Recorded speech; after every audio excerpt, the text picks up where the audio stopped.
we have tomatoes.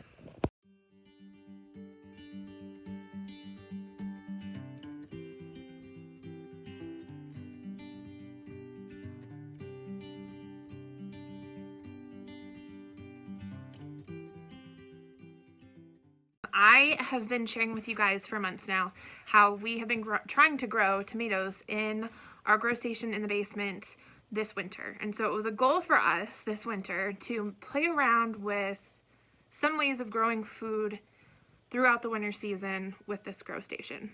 So one of the videos you saw, we were doing microgreens. Those went really well. I just didn't keep up on them, but we grew, we ate them. I mean, they were fabulous. I would have loved to have kept going up on them, but I think I've just gotten distracted. But that was very easy. The microgreens were very simple. And then you also saw me doing these Tiny Tim tomatoes. So these Tiny Tim tomatoes were a plant that I grew the first time the summer of 2021.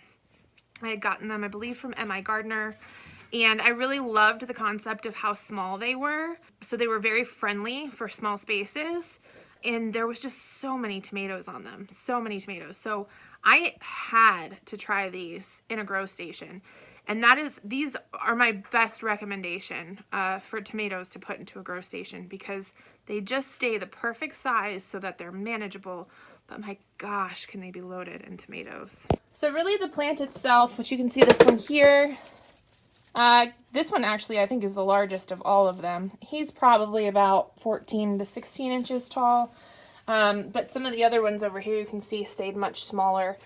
These ones I'd give them, you know, maybe a foot, maybe a little less than a foot from top to bottom here. Now, they are very small plants that produce very heavily. You get a lot of tomatoes in there. Therefore, they tend to topple over. So I really could come in and kind of reinforce these guys if I wanted to. But just look at how many tomatoes you get in here. Just tons. Now, one of the biggest concerns I had about growing any sort of plant inside was going to be the pollination process. And essentially, if you don't have bugs or butterflies or bumblebees that come around and land on the flower and then spread that pollen from one flower to the other, without having that natural help from insects, you got to do it yourself, because at some point the flowers need to be pollinated. So one thing with tomatoes that I experimented with a lot last year was the concept of shaking the branches. Tomatoes can be self-pollinating in that they don't need two plants in order to cross-pollinate to create a fruit, okay? They can create a fruit just from their own flowers. However, there still has to be that interaction involved. So essentially, a pollen from one of the flowers is going to need to shake and come down and mix in with pollen from another flower. And one way that you can do that is just by shaking the branches. That kind of disrupts the pollen and helps pollinate the flowers. This is obviously beneficial when you're any kind of indoor pollination, because it gives you the ability to affect the pollination process and get fruit.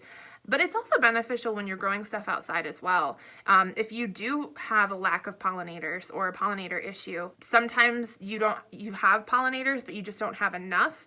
So they might be able to get to most of your flowers, but they might not be able to get to all of them, kind of situation. So it's always a good idea to just give the branches a little shake, just so that you're kind of helping that process, whether you've got help with it or not.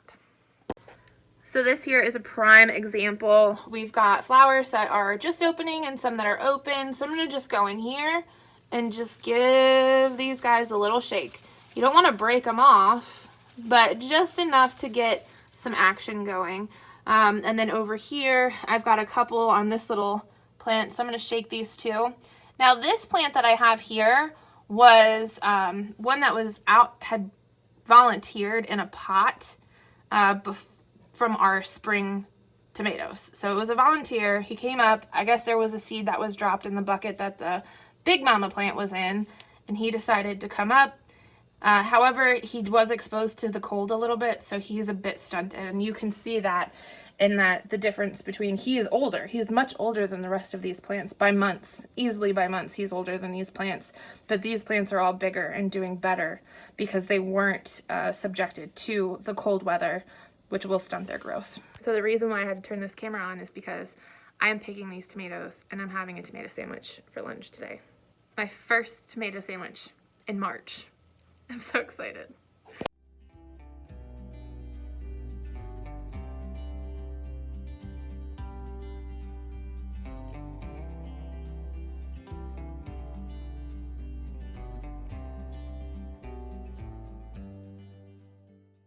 Alright, so I just picked like the really, really red ones. I'm gonna leave some of the other ones, give them a little bit more time to mature, but just for the sake of the video and for the sake of it being my first homegrown tomato, I have to eat one right here.